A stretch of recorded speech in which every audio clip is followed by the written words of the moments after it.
제 개인적으로도 이분의 시장 전망에 변화가 있을까라는 궁금증이 많이 있었습니다. 한번 여쭤보도록 하죠. 오늘 대신증권 이경민 투자전략팀장과 함께합니다. 어서 오십시오. 네, 안녕하십니까. 안녕하세요. 네.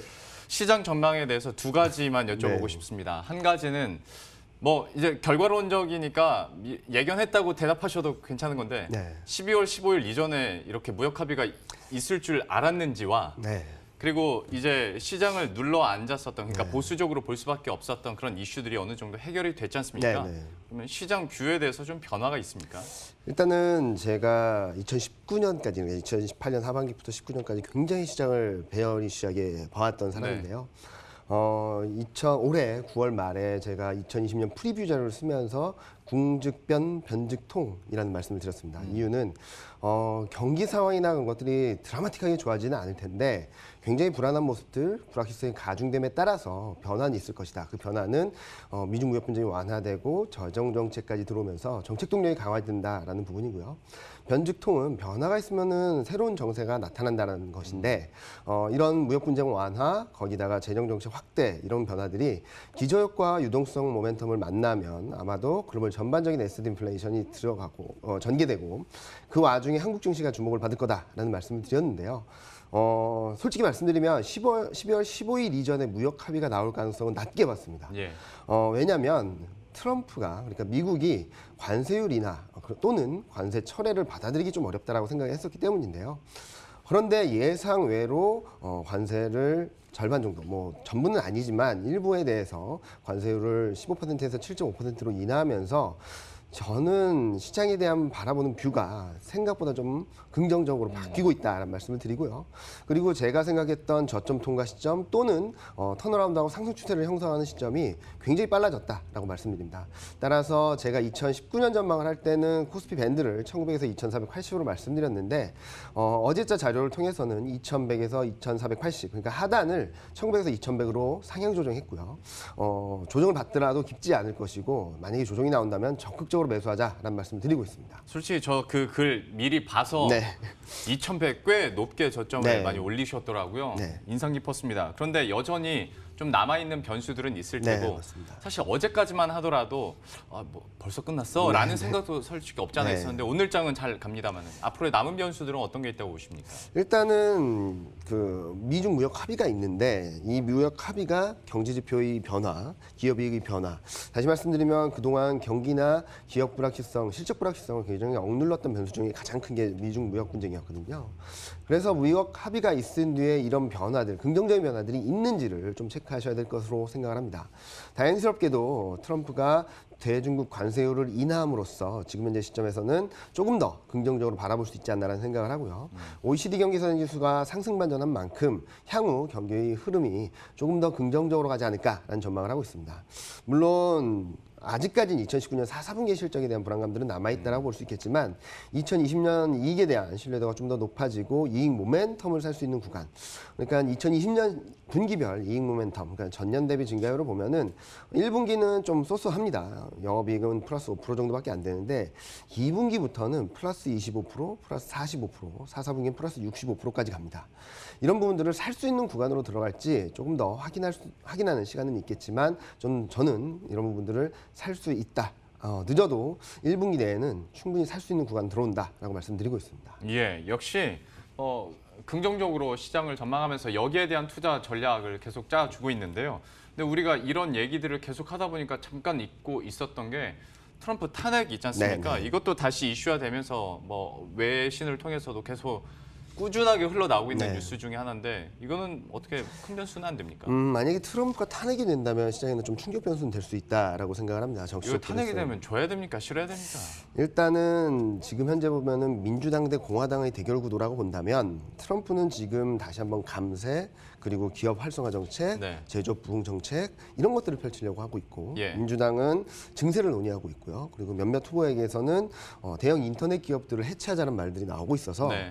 저는 저는 만약에 탄핵이 되면 시장이 좀 더 불안해지지 그러겠네요. 않을까라는 생각을 하고 있고요. 그런데 탄핵이 될 가능성은 굉장히 낮다라고 생각을 합니다. 하원에서는 탄핵안이 통과가 되긴 했지만 이제 상원에서 통과되기가 굉장히 어렵다라고 생각을 하기 때문인데요. 따라서 탄핵에 대한 이슈, 코멘트 이런 것들이 나올 때에도 주가나 외환시장이나 큰 변화가 없는 것도 탄핵 가능성을 낮게 보기 때문에 이런 변화가 크지 않다고 판단을 하고 있습니다.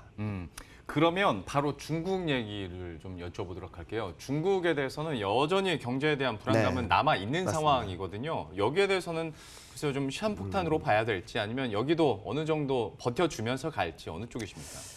당분간은 버틸 수 있다고 생각을 합니다. 일단은 지금 어제 중국 경제 지표가 잘 나오기도 했지만 중국은 전반적인 경제 구조상에 좀 문제가 있는 것이 아닌가라는 생각을 하고 있습니다. 비단 미중 무역 분쟁 때문에 경기가 안 좋다라고 말하기 어려운 것은 산업 생산이나 투자나 소매 판매나 내부, 그러니까 중국 내의 수요도 굉장히 미약해지고 약해지고 있다는 시그널들이 곳곳에서 나오고 있거든요. 그리고 많은 나라들이 경기 사이클을 말하는데 중국은 지금 사이클을 찾기 어렵습니다.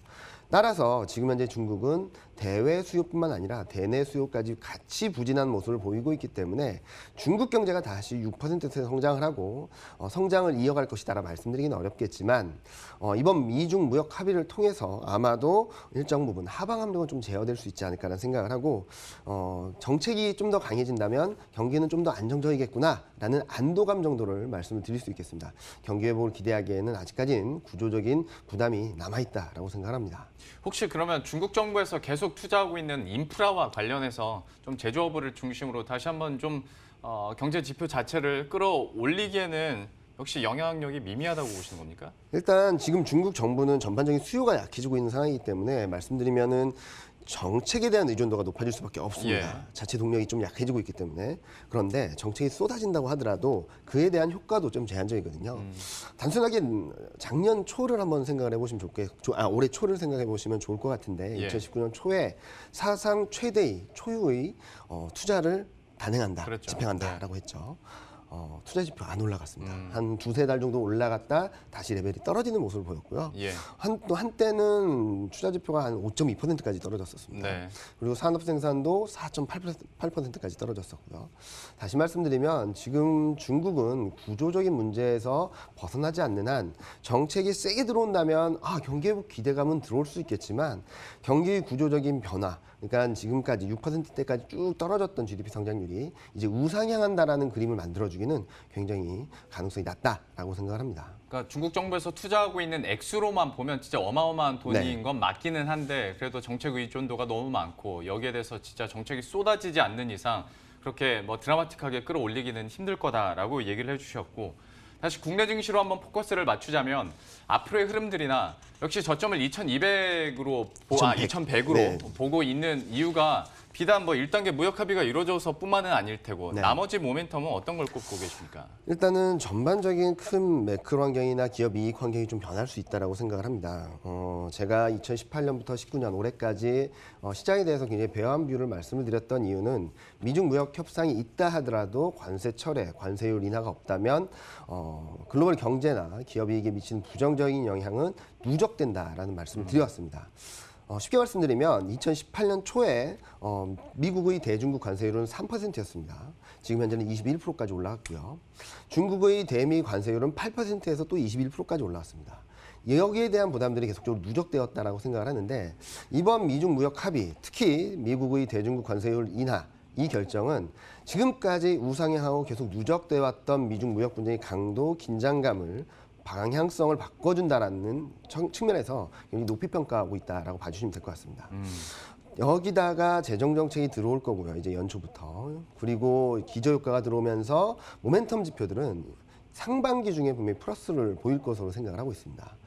이런 것들이 맞물리는 가운데 유동성 지표 또한, 유동성 모멘텀 또한 1, 4분기 중에 좀 강한 국면으로 진입할 수 있어서 저는 아마도 여러 가지가 미중 무역 분쟁 완화, 경기 턴어라운드, 경기 모멘텀 회복, 유동성 효과 이런 것들이 맞물리는 구간으로 2020년은 전개될 것이다라고 보고 있습니다. 특히 한국은 기저효과가 가장 크고 미중 무역 분쟁이 가장 피해가 컸던 나라입니다. 그만큼 올라올 수 있는 룸도 굉장히 높다라고 생각을 하고요. 실제로 이익 증가율을 보면 올해는 압도적인 꼴찌에서 내년에는 글로벌 최상위로 이동을 하게 됩니다. 그러면 외국인 투자자들의 관심을 받게 될 수밖에 없고 그에 근거한 외국인 유동성 유입, 그로 인한 코스피 상승세 지속될 수 있다라고 생각을 합니다. 큰 흐름에서 시장 한번 예견을 해주셨는데 1년 전체 중에서 보름 정도 틀리셨지만 네. 그래도 대부분 다 맞히셨으니 전략도 한번 여쭤보도록 네. 하겠습니다. 그러면 좀 유망하게 보고 있는 종목군이나 업종군이 있어요? 뭐 경기가 회복된다, 기업 이익 모멘텀이 좋다 그러면 당연히 경기 민감주 그중에서도 이익 모멘텀이 강한 업종 종목을 찾는 게 맞다라고 생각을 합니다. 네.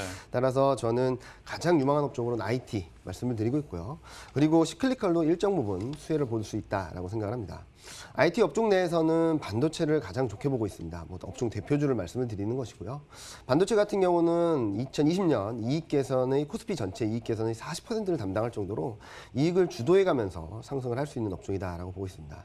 많은 분들이 이익 레벨이 그렇게 높지 않은데 사상 최고치를 갈 수 있겠느냐? 삼성전자의 이익이 가장 높았었던 시점은 2018년이었습니다. 분기별로 보면 2018년 3분기가 이익이 사상 최대로 많았습니다. 그럼 주가는 어땠나라고 보면 삼성전자 주가는 2017년 11월 2일 날 고점을 찍고 올해 초까지 끝없이 하락을 했거든요. 그걸 보면은 아마도 삼성전자는 이익 모멘텀에 좀 민감한 모습을 보이지 않을까라는 생각을 합니다. 삼성전자의 분기별 영업이익 증가율을 보면은 2017년 4분기에 고점을 찍고 그다음부터 둔화되는 모습을 보였습니다. 삼성전자 이익 모멘텀을 보면 올해부터 그러니까 올해 4분기까지는 좀 마이너스이긴 하지만 내년 1분기부터 레벨이 올라가면서 2020년 4분기에는 100% 이상 이익 증가를 기대하고 있습니다. 예. 그만큼 삼성전자나 반도체 업종의 이익 모멘텀에 좀 주목하실 필요가 있다라고 생각을 하고 있고요. 한편 소프트웨어와 하드웨어는 하드웨어는 2차 전지 쪽인데요. 이런 업종들은 구조적인 성장들이 최근 들어서는 이익으로 발현되고 있고 소프트웨어는 내년에 이익 증가율이 40%에 달한다는 점에 있어서 IT에서는 반도체, 소프트웨어, 하드웨어를 말씀을 드리고 있고 시클리컬 쪽에서는 화학은 전통 화학보다는 2차 전지 관련된 종목들을 좀 긍정적으로 바라보고 있고요.